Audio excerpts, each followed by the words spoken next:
It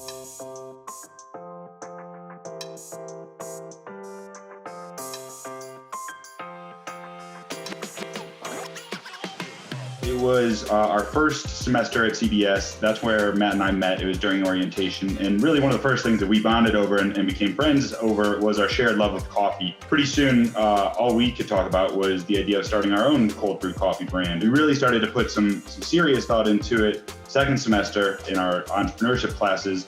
We really used the time during school to get the business to a place where we had real customers, traction, growth, and we're able to raise a small amount of angel capital upon graduation to continue building something we'd already started.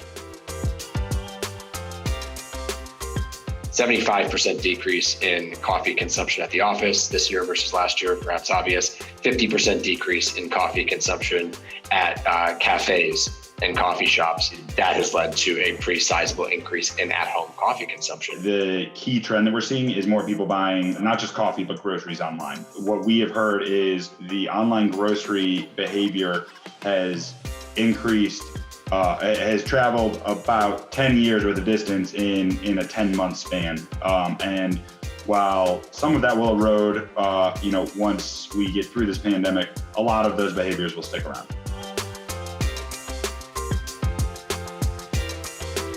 Hire a good bookkeeper. Learn how to sell things on the internet. Accept that you know nothing, or at least very little, and try and find people who know more than you and get them on your advisory board.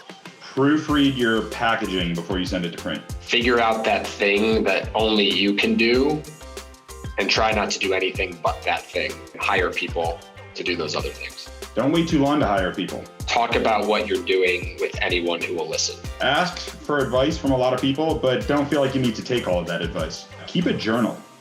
Oh, my God, do I wish we had kept a journal. The entire career path that we're on today is a product of having come to Columbia Business School. We were fortunate enough to get an investment from the Lang Center upon graduation. So they were our first official institutional investor. Pretty much every way you could think that we could get help from CBS, we did. We simply wouldn't be doing what we're doing today. I don't believe if we had not taken the break from the careers that we were in and the paths that we were on, and given ourselves a chance to explore and take a risk in entrepreneurship.